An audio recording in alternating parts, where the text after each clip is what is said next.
So, initially I tried to film this using my headset as a mic, and it didn't work. It sounded like I was underwater, so instead of doing that, I decided to make this a voiceover. I guess the overall point of doing this was to kind of compare, because there were a lot of colors that had like the same pigments, but it's so, like, the quality is just so different that it feels like, to me, a lot of the colors that are included in this set have like white or some kind of filler in them that makes them like chalky almost. So you can kind of see the more like faded out colors, they kind of look more similar, but like the really saturated colors, they look completely different, and I kind of hate that, to be honest. All the Qor ones are on the left, and the Arteza ones are on, no, all the Qor ones are on the right, and the Arteza ones are on the left, by the way. But yeah, just like I don't know, the feeling just wasn't right, and I noticed that with this ultramarine, so I decided to do it with a bunch of other colors that you guys will see in a second. But when you're buying 60 tubes of paint for $50 with one brand, and then you're buying like 24 tubes of paint for $80 with another brand, like the quality is clearly not going to be the same. I was kind of impressed with this violet though, like it got the depth, it got pretty much all the way to the depth that dioxazine purple from Qor does. Again, it's just like the feeling of chalkiness on the paper, and you can kind of see with the purple from Qor.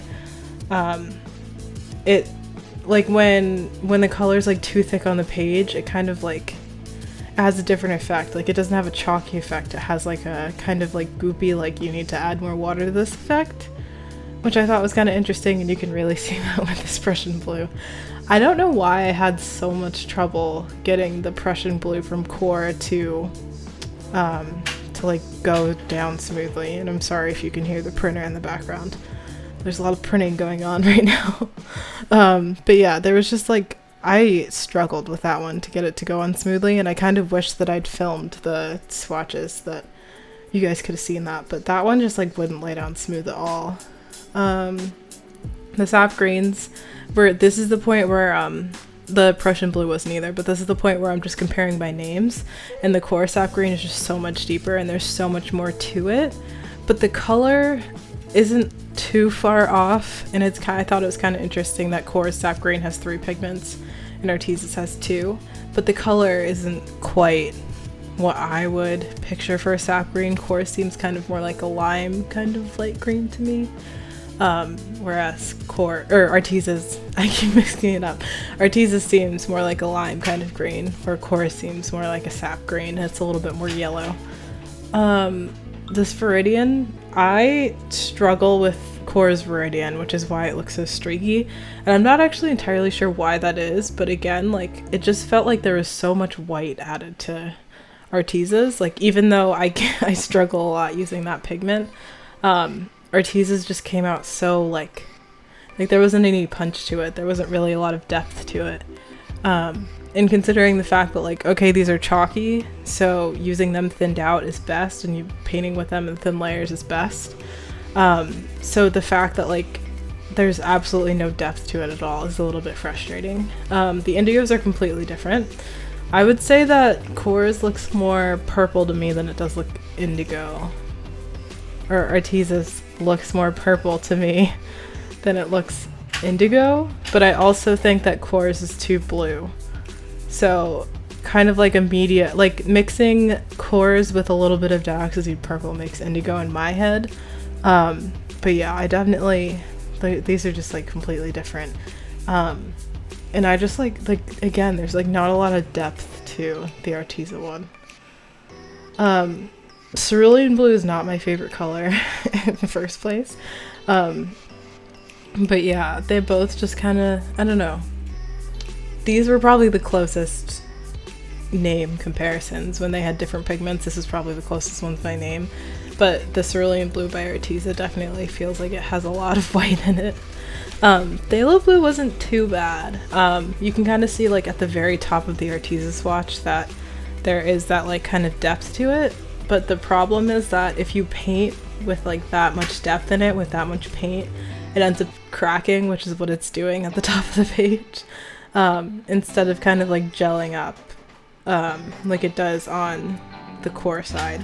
So on the core side you can still have that depth, but you can't really do that with Arteza because Arteza colors just get so chalky and they just break apart when they dry up and there's too much paint and not enough water, which is interesting, but I mean, there's just a lot of fillers in them, obviously. I don't know what I'm doing here. I had like this whole voiceover thing done and it got ruined. So the raw umbers I think are completely different, and I really don't like the Arteza one. I'm not much of an earth tone person, but again, like it feels super chalky and it feels too warm for raw umber in my opinion. Yeah, so it's definitely like not quite what I think of as a raw umber. Like it's too warm and it's not like close enough to being neutral for me to use it like I would use raw umber. Sorry, the box was slipping all over the place. The problems of using a drafting table. So now we're on to some brighter colors, because I noticed that a lot of the colors that I was comparing were earth tones and blues. So these are both Scarlet, that red color. Permanent Scarlet by Qor I would say is a little bit more orange, a little bit warmer than Scarlet Red by Arteza.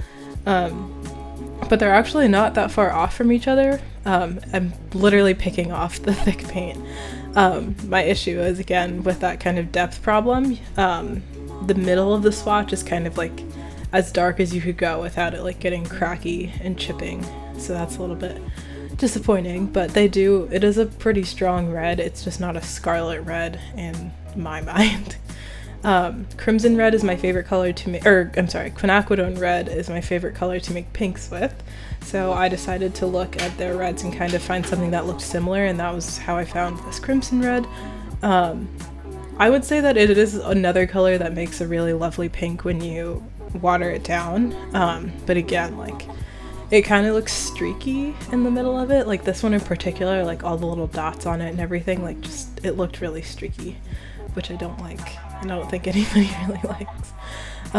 So I chose lemon yellow to compare to Cad Yellow Primrose, which is my primary yellow in my Qor palette.